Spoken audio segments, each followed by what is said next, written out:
TET paper 2 mathematics prepare అయ్యే సోదర ఉపాధ్యాయ మిత్రులకు మరొక వీడియోతో మీ ముందుకు వచ్చాను. సో ఈరోజు టాపిక్ సంభావ్యత, ప్రాబబిలిటీ. సో ఇందులో టెట్లో కనీసం 1 లేదా 2 ప్రశ్నలు అడుగుతూ ఉన్నారు కాబట్టి చాలా ఈజీగా ఉంటుంది. సో ఇందులో ఉండేటటువంటి పదజాలాన్ని, డెఫినేషన్ మనం అర్థం చేసుకుంటే చాలా సులభం. అసలు సంభావ్యత అంటే ఏదైనా ఒక సంఘటన జరగడానికి ఉండేటటువంటి అవకాశం, అంటే ఛాన్స్, లేదా పాసిబిలిటీ, లేదా సంభవం అంటే హ్యాపెనింగ్, దాన్ని మనము సంభావ్యతగా చెప్పుకుంటాం.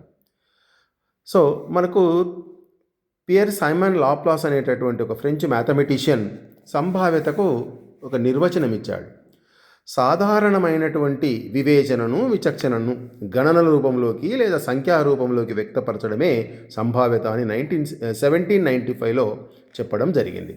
మరి సంభావ్యత నిర్వచన నిజ జీవితం యొక్క ఉపయోగాలు కనుక చూసినట్లయితే, వాతావరణాన్ని అంచనా వేయడానికి, వర్ష సూచనను తెలుసుకోవడం కోసం, ఆటలు, జూదం లాంటి వాటిలో గెలిచేటటువంటి అవకాశాన్ని తెలుసుకోవడం కోసం, వైద్య పరిశోధనలో రోగికి రోగం వచ్చే ప్రమాదం గురించి తెలుసుకునేటటువంటి అవకాశం గురించి, ట్రేడింగ్ మార్కెట్ నందు లావాదేవీల గురించి, అదేవిధంగా artificial intelligence, machine learning, computer రంగం నందు ఇలా అనేక రంగాలలో ఈ సంభావ్యతను విరివిగా ఉపయోగిస్తున్నారు.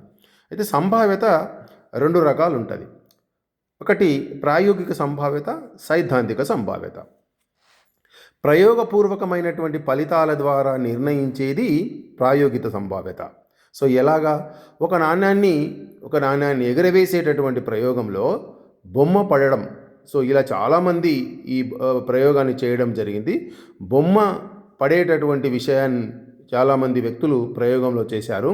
అందులో ముఖ్యంగా ఫ్రెంచ్ శాస్త్రవేత్త అయినటువంటి కాంట్ డి బఫన్ ఒక నాణ్యాన్ని 4040 సార్లు ఎగరవేసినప్పుడు బొమ్మ దాదాపుగా 2048 సార్లు వచ్చింది. సో అప్పుడు ప్రాయోగిక సంభావ్యత ఎంత బొమ్మది అంటే, సో 2048/4040 అంటే 0.507. కార్ల్ పియర్స్ అనేటటువంటి మరొక వ్యక్తి 24,000 సార్లు నాణ్యాన్ని ఎగరవేస్తే బొమ్మ 12,012 సార్లు బొమ్మ వచ్చినట్టుగా గుర్తించాడు. సో ప్రాయోగిక సంభావ్యత ఎంత అంటే 0.5005. సో ఇలా ఇంకొక ప్రయోగాన్ని 1,00,000 సార్లు ఎగరవేసినట్లయితే, సో పై ఉదాహరణల ఆధారంగా చేసుకొని మరి బొమ్మ పడేటటువంటి సంభావ్యతను, ప్రాయోగిక సంభావ్యతను మనము 0.5 లేదా 1/2గా మనము వ్యక్తపరచవచ్చు. అనగా ఇలా ప్రయోగము చేయకుండానే పర్యవసానాలను బట్టి ఒక ఘటన యొక్క సంభావ్యతను అంచనా వేయవచ్చు. ఇలా అంచనా వేసేటటువంటి సంభావ్యతను మనం సైద్ధాంతిక సంభావ్యత అంటాం. ప్రయోగ ఫలితాల ద్వారా వచ్చినటువంటి సంభావ్యతను ప్రాయోగిక సంభావ్యత అంటే, ఇలా అంచనా వేసి కొన్ని ప్రయోగంలోని ఫలితాలను ఆధారంగా చేసుకొని అంచనా వేసి అలా వచ్చినటువంటి సంభావ్యతను మనం సైద్ధాంతిక సంభావ్యత అని పిలుస్తాం. మనకు ఈ అధ్యాయంలో సైద్ధాంతిక సంభావ్యతకు సంబంధించినటువంటి నిర్వచన ద్వారానే మన సమస్యలను సాధన చేస్తాం. ఘటన ఈ యొక్క సంభావ్యతను మనం P ఆఫ్ E సూచిస్తాము. ఇక్కడ P of E probability of E అంటే ఈవెంట్. సో ఈకి అనుకూల పర్యవసానాలు బై మొత్తం పర్యవసానాలు. సో ఈ నిర్వచనం ద్వారానే మనం ఈ చాప్టర్లో అన్ని సమస్యలను సాధించుకుంటాం. ఏదైనా ఒక ప్రయోగంలోని మొత్తం పర్యవసానాలు n, ఘటన E జరగడానికి అనుకూల పర్యవసానాలు m అనుకున్నట్లయితే అప్పుడు P ఆఫ్ E అంటే ఈకి అనుకూల పర్యవసానాలు బై మొత్తం పర్యవసానాలు. సో మనం ఈకి అనుకూల పర్యవసానాలు ఏమనుకున్నాం? ఈకి అనుకూల పర్యవసానాలు m అనుకున్నాం, మొత్తం పర్యవసానాలు m/n. సో m/n రాస్తాం. ఘటన ఈకి ప్రతికూల పర్యవసానాలు అంటే అనుకూల పర్యవసానాలను m అయితే, మొత్తంలోకి వెళ్ళి అనుకూల పర్యవసానాలను తీసేస్తే మిగిలినవి ప్రతికూల పర్యవసానాలు. సో ఈకి ప్రతికూల ఘటన ఈ బార్తో సూచిస్తారు. అప్పుడు P ఆఫ్ ఈ బార్ను మనము n-m అంటే మిగిలినటువంటివి n-m/n. సో దీన్ని n/n - m/n రాద్దాం. సో n క్యాన్సిల్ అవుతుంది. 1 - m/n that is equal to 1 - P of m/n అంటే P of E. So probability of E bar that is equal to 1 minus P of E. So ప్రతికూల ఘటన యొక్క సంభావ్యత, అనుకూల ఘటన యొక్క సంభావ్యతల మొత్తము ఎల్లప్పుడూ ఒకటి. ఇది చాలా చాలా ఇంపార్టెంట్. ఎప్పుడు కూడా అనుకూల ప్రతికూల ఘటనల యొక్క సంభావ్యతల మొత్తము ఎల్లప్పుడూ ఒకటిగా సూచిస్తాము. సో ఏదైనా ఒక ఘటన జరిగే ప్రయోగంలో అనుకూల ప్రతికూల సక్సెసివ్ అండ్ ఫెయిల్యూర్ ఘటనల సంభావ్యత ఎల్లప్పుడూ ఒకటికి సమానం. అలాగే ఏదైనా ఒక ఘటన సంభావ్యత ఎప్పుడు కూడా 0కు 1కి మధ్యలో మాత్రమే ఉంటుంది. సో దీనినే 0 ≤ P ఆఫ్ E ≤ 1గా రాసుకుంటాం. ఇక్కడ P ఆఫ్ E అంటే ఇది ఇంపాసిబుల్ ఈవెంట్, అసంభవ ఘటన. అంటే P ఆఫ్ E అంటే నిశ్చిత ఘటన, దృఢ ఘటన, లేదా దీన్నే సర్టైన్ ఈవెంట్ అంటాం. సర్టైన్ ఈవెంట్గా పిలుచుకుంటాం. అంటే ఎప్పుడైతే 0 అవుతుందో, ప్రాబబిలిటీ 0 అవుతుందో అది ఇంపాసిబుల్ ఈవెంట్, ప్రాబబిలిటీ 1 వస్తుందో అది దృఢమైనటువంటి ఘటన లేదా సర్టైన్ ఈవెంట్గా చెప్పుకుంటాం. మరి ఈ సంభావ్యతలో మనకు వచ్చేటటువంటి పదజాలం కనుక చూసుకున్నట్లయితే ఘటన అంటే ప్రయోగంలో ఉండేటటువంటి ఫలితాలను ఘటన అంటారు. నాణాన్ని ఎగరవేసేయడం లోపల బొమ్మ రావడము, బొరుసు రావడము, పాచికను దొర్లించినప్పుడు ముఖం పైన అంకెలు రావడము, పేక ముక్కల కట్టల నుంచి ముక్కలను బయటికి తీసేటటువంటి వాటిని ఘటనలుగా చెప్పుకుంటాం. యాదృచ్ఛిక ప్రయోగము. సో నాణాన్ని ఎగరవేసే ప్రయోగంలో బొమ్మకు బొరుసుకు సమానమైనటువంటి అవకాశం ఉంటుంది రావడానికి. కానీ ఏది పడుతుందో మనం ముందుగా చెప్పలేం, సరిగ్గా చెప్పలేం, సరైన సమాధానం చెప్పలేం. బొమ్మ పడుతుందా బొరుసు పడుతుందా అని. ఈ విధమైనటువంటి ప్రయోగాలను మనము యాదృచ్ఛిక ప్రయోగాలు, ర్యాండమ్ ఎక్స్పెరిమెంట్స్ అని పిలుచుకుంటాం.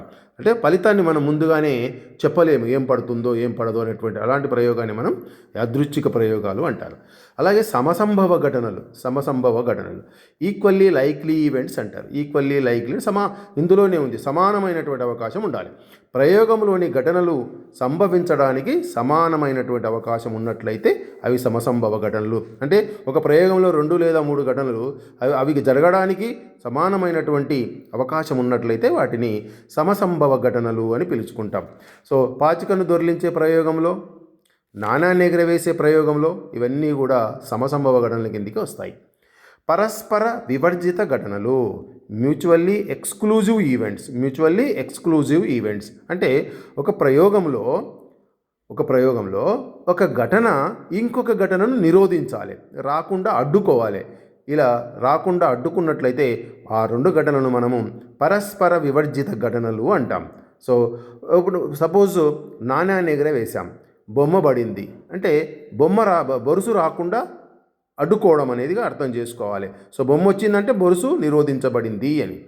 సో పాచికను దొర్లించే ప్రయోగంలో ముఖం మీద 2 పడింది అంటే మిగతా 1, 3, 4, 5, 6 రాకుండా నిరోధించింది అని. కాబట్టి వీటిని మ్యూచువల్లీ ఎక్స్క్లూజివ్ ఈవెంట్స్గా పిలుచుకుంటాం, పరస్పర వివర్జిత ఘటనలుగా పిలుచుకుంటాం. అట్లా అసంభవ ఘటన జరగడానికి అవకాశం లేదు అంటే ఇంపాసిబుల్ ఈవెంట్, దానిని మనం అసంభవ ఘటన అంటాం. సో ఇప్పుడు పాచికను దొర్లిస్తే ముఖం పైన 7 రాదు, కాబట్టి అది అసంభవ ఘటన కిందగా మనం తీసుకుంటాం. అట్లే నిశ్చిత ఘటన లేదా దృఢ ఘటన, సర్టైన్ ఈవెంట్ అంటాం. ఒక ప్రయోగంలో ఘటన సంభావ్యత 1 అయినట్లయితే దానిని మనము నిశ్చిత ఘటనలు అనగా ఖచ్చితంగా జరిగేటటువంటి ఘటనను మనము నిశ్చిత ఘటన లేదా సర్టైన్ ఈవెంట్గా చెప్పుకుంటాం. రైట్. పూరక ఘటన, కాంప్లిమెంటరీ ఈవెంట్. ఈ ఒక ఘటన ఈ బార్ అంటే ఈ జరగదు, ఈ కాదును ఈ బార్తో సూచిస్తాం. ఈ జరగదు, ఈ కాదు ఈ బార్తో సూచిస్తాం. దాన్ని P of E bar. So ఈ బార్ను మనం పూరక ఘటన అంటాం. పూరక ఘటన యొక్క సంభావ్యత కనుక్కోవాలి అంటే so P of E bar is equal to 1 - P of ఈ. దీన్ని మనము పూరక ఘటన అని చెప్పుకుంటాం. ఇవి మనకు సంభావ్యతలో వచ్చేటటువంటి కొన్ని ముఖ్యమైనటువంటి పదజాలము, సో నిర్వచనాలు. సో ఇప్పుడు సమస్యలను సాధించడం చూద్దాం. 2 నాణాలను ఎగరవేయు ప్రయోగంలో ఖచ్చితంగా 2 బొమ్మలు రావడానికి సంభావ్యత ఎంత అని అడుగుతాడు. సో మనకి ప్రయోగంలో వచ్చేటటువంటి మొత్తం పర్యవసానాలు చూద్దాం. 2 నాణాలు ఎగరవేస్తే 2 హెడ్ పడవచ్చు, టేల్ పడవచ్చు, TH పడవచ్చు, TT. టీటీ అంటే 2 బొరుసులే పడవచ్చు. అంటే పర్యవసానం మొత్తం మనకు వచ్చేసి 4 పర్యవసానాలు ఉంటాయి. ఖచ్చితంగా 2 బొమ్మలు కావాలి. ఖచ్చితంగా 2 బొమ్మలు మనకు అనుకూలం అనుకుంటున్నాం కాబట్టి ఖచ్చితంగా 2 బొమ్మలు ఎక్కడ వచ్చినాయి, ఒక దగ్గర ఉన్నాయి. సో కాబట్టి అనుకూలం 1, మొత్తము 4. కాబట్టి ప్రాబబిలిటీ ఆఫ్ ఎగ్జాక్ట్లీ 2 హెడ్స్ అంటే 2 ఖచ్చితమైన బొమ్మలు రావడానికి సంభావ్యత. సో 2కు అనుకూలము బై మొత్తం అంటే 1/4 ఆన్సర్. 1/4 ఆన్సర్. అట్లే ఒక నాణెమును 3 సార్లు ఎగరవేస్తే ప్రయోగంలో వచ్చు పర్యవసానాలు ఎన్ని, పర్యవసానాల సంఖ్య ఎంత అని అడుగుతాడు సింపుల్గా. సో ఒక నాణ్యాన్ని 3 సార్లు ఎగరవేసినప్పుడు పర్యవసానాలు. సో ఇక్కడ నాణ్యాన్ని మనము బొమ్మ బొరుసు అంటే ఎడ్డు టేల్ 2గా కన్సిడర్ చేస్తే ఇంకా 2 to the power of n అంటే పవర్ n ఇక్కడ ఎన్నిసార్లు ఎగరేస్తామో అన్నిసార్లు. ఇక్కడ 3 సార్లు ఎగరేస్తున్నాం కాబట్టి 2 క్యూబ్ అంటే 8. సో మొత్తము మనకు 8 పర్యవసానాలు ఉంటాయి. 3 ఎడ్డులు ఉంటాయి, 3 టేల్స్ ఉంటాయి, అలా 8 మొత్తం 8 రాసుకోవచ్చు. 2 ఎడ్డులు 1 టేలు THT అట్లా మొత్తం రాసుకుంటే మనకు టోటల్ 8 రకాల పర్యవసానాలు వస్తాయి. కాబట్టి ఇదా ఒకవేళ 5 సార్లు ఎగరవేసింది అనుకోండి 2/5 32. n సార్లు ఎగరవేసింది అనుకోండి 2/n. ఆ విధంగా మనం చెప్పుకోవాలి. నెక్స్ట్ ఒక సంచిలో ఒక ఎరుపు బంతి, ఒక నీలం బంతి, ఒక పసుపు బంతి ఉన్నాయి. యాదృచ్ఛికంగా ఒక బంతిని తీస్తే అది పసుపు రంగు కావడానికి సంభావ్యత ఎంత అని అడుగుతాడు. పసుపు రంగు కావడానికి సంచిలో ఉన్న మొత్తం బంతులన్నీ 3. ఒకటి ఎరుపు, ఒకటి నీలం, ఒకటి పసుపు. సో 3. మనకు అనుకూలం ఏమనుకుంటున్నాము, పసుపు రంగు కావాలి అంటే ఎల్లో రంగు కావాలనుకుంటున్నాం. ఎన్ని ఉన్న ఎల్లో రంగులు 1 ఉన్నాయి. సో కాబట్టి probability of yellow that is equal to 1కి అనుకూలం అంటే ఎల్లోకి అనుకూలం 1 బై మొత్తం 3. సో ఈ విధంగా ఈ 3 కూడా సమసంభవ గణనలే. అంటే ఎరుపు రావడానికి ఒకే అవకాశం ఉంది, పసుపు రావడానికి ఒకే అవకాశం ఉంది, నీలం బంతి రావడానికి ఒకే అవకాశం కాబట్టి సమసంభవ గణనలుగా చెప్పుకుంటాం. రైట్. ఇంకో ప్రశ్న. ఒక పాచికను దొర్లించే ప్రయోగంలో ముఖం మీద ప్రధాన సంఖ్య రావడానికి సంభావ్యత ఎంత? ఇలా ప్రధాన సంఖ్యనే కాదు, సరి సంఖ్య, బేస్ సంఖ్య, 2 గుణిజము, 3 గుణిజము, 3 కంటే ఎక్కువ, 4 కంటే తక్కువ, ఇలా రకరకాలుగా మనకు అడగవచ్చు. సో మొత్తం ఎన్ని ఉన్నాయి, పాచికను దొర్లిస్తే వచ్చే ప్రయోగంలోని ఫలితాలు 1 పడవచ్చు, 2 పడవచ్చు, 3 పడవచ్చు, 4 పడవచ్చు, 5 పడవచ్చు, మొత్తం 6 ఉంటాయి. సో ప్రధాన సంఖ్య రావడానికి అనుకూలం ఎన్ని ఉన్నాయి, ప్రధాన సంఖ్యలు తెలవాలి మనకి 2, 3, 5. సో మొత్తం 3 ఉన్నాయి. So probability of prime number. So ప్రధాన సంఖ్యకు అనుకూలం 3 ఉన్నాయి బై మొత్తము 3/6 అంటే ఆన్సర్ ఈస్ 1/2. ఈ కింది వాటిలో ఏది ఘటన యొక్క సంభావ్యతను సూచించదు అని అడుగుతున్నాడు. సో ఇంతకుముందే చెప్పుకున్నాం, ఏ ఘటన తీసుకున్నా సంభావ్యత 0కు 1కి మధ్యలో ఉండాలి. 0కు 1కి మధ్యలోనే ఉంటుంది. అది ఘటన సక్సెసివ్ ప్రాబబిలిటీ అయినా సరే, ఫెయిల్యూర్ ప్రాబబిలిటీ అయినా సరే, ప్రతికూల సంభావ్యత అయినా సరే, అనుకూల సంభావ్యత అయినా సరే. ఇక్కడ చూడండి 0.7 ఇది 1 కంటే తక్కువ. 15% అంటే 15/100. సో 5 మూల 15, 5 2 0. 3/20 ఇది కూడా 1 కంటే తక్కువ. 1/2 ఇది కూడా 1 కంటే తక్కువ. 1.1 సో ఇది 1 కంటే ఎక్కువ ఉంది కాబట్టి ఇది సూచించదు. ఇది ఆన్సర్. రైట్. ఆంగ్ల భాష అక్షరాల్లో వెళ్ళి ఒక అక్షరాన్ని మనము పికప్ చేసుకుంటే అది అచ్చు కావడానికి సంభావ్యత ఎంత? అచ్చులు. సో ఇక్కడ ఆంగ్ల భాష అక్షరాలు ఎన్ని ఉంటాయి, 26 ఉంటాయి. సో అచ్చులు ఎన్ని ఉంటాయి, 5 ఉంటాయి. సో కాబట్టి ఇక్కడ మనకు అచ్చు కావడానికి అచ్చులు 5 ఉన్నాయి, మొత్తం 26 ఉన్నాయి. కాబట్టి అనుకూలము 5, మొత్తం 26. So probability of vowel 5/26 is answer. Right. 2 పాచికలను దొర్లించే ప్రయోగంలో ముఖాల మీద మొత్తం అంటే 2 పాచికలను దొర్లిస్తున్నాం. ఇంతకుముందు 1 పాచికను దొర్లించాం, మీకు 2 పాచికలను దొర్లించే ప్రయోగంలో ముఖం మీద దీని మీద కలిపితే సమ్ ఎంత కావాలి, 9 కావాలి. 9 అడగొచ్చు, 7 అడగొచ్చు, 8 అడగొచ్చు. ఈ విధంగా మనకు అడగడానికి అవకాశం. లేకపోతే సమాన సంఖ్య అడగొచ్చు, ఇలా అడుగుతారు. సంభావ్యత ఎంత? సో మొత్తం పర్యవసానాలు చూడండి, ఇక్కడ 2 పాచికలు కాబట్టి 6² ఇందాకనే చెప్పిన 6, ఇక్కడ 6 ఉంటాయి, 6². ఒక 3 పాచికలను దొరికిస్తే 6³ అని రాసుకోవాలి. కాబట్టి 36 ఉంటాయి. మొత్తం పర్యవసానాల సంఖ్య 36 ఉంటాయి. మనకి ఇప్పుడు అనుకూలం అంటే మొత్తం కూడితే 9 రావాలి. ఒక పాచిక మీద 5 పడవచ్చు, ఇంకో పది 4, 5, 4, ఒక దాని మీద 4, ఒక దాని మీద 5, ఒక దాని మీద 3, ఒక దాని మీద 6, ఒక దాని మీద 6, ఒక దాని మీద 3. సో ఇంకా పడడానికి అవకాశం లేదు.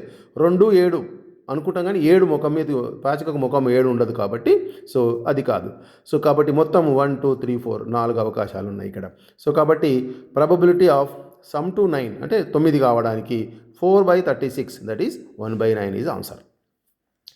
ఇలాంటి లెక్క అడిగారు చూడండి గతంలో ఒకసారి. ఒక ఆటలో రాజు గెలిచే సంభావ్యత 0.32, అయితే రవి గెలిచే సంభావ్యత ఎంత అని అడుగుతున్నాడు. రవి గెలిచి అంటే ఇద్దరు రాజు రవి ఇద్దరు ఒక గేమ్ ఆడుతూ ఉన్నారు.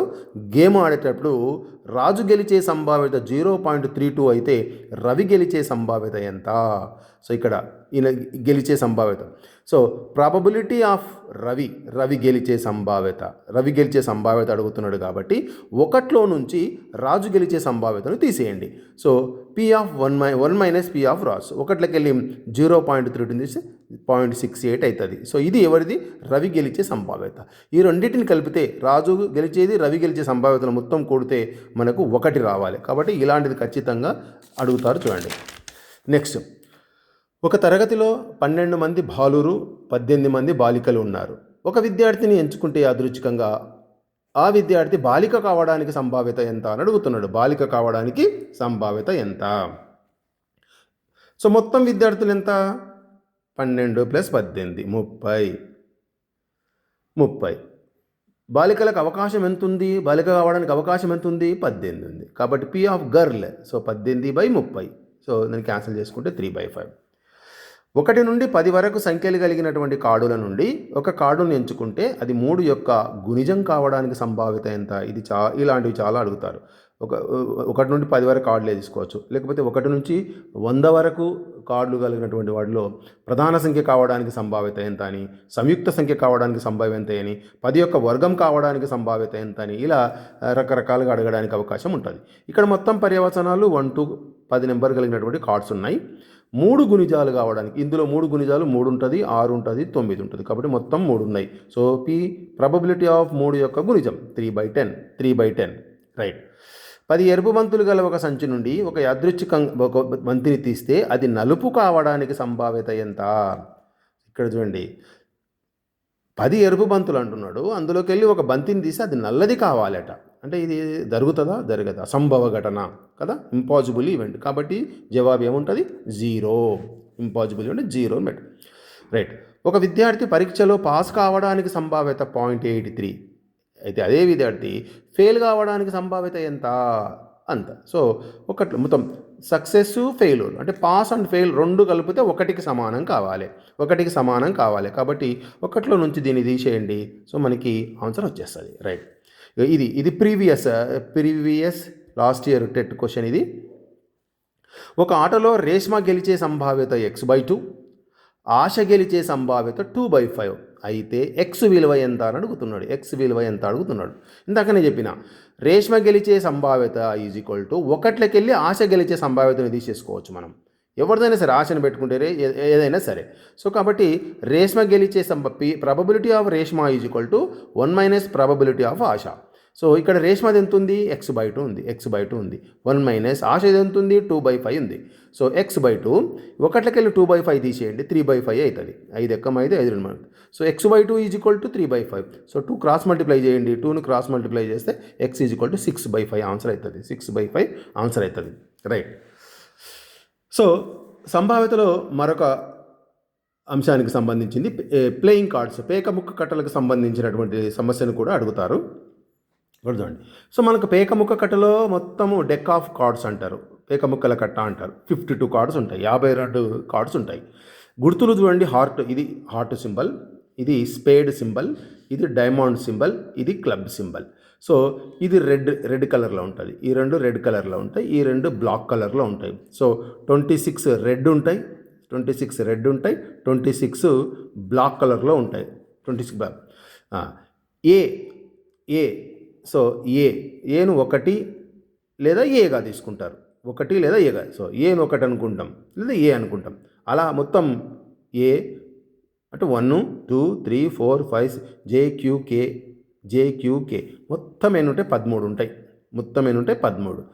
ఒక్కొక్క దాంట్లో ఈ 4 సింబల్స్ ఉంటాయి, 2 రెడ్ ఉంటాయి, 2 బ్లాక్ ఉంటాయి. కాబట్టి 13 × 52. సో 52 కార్డ్స్ ఉంటాయి మొత్తం.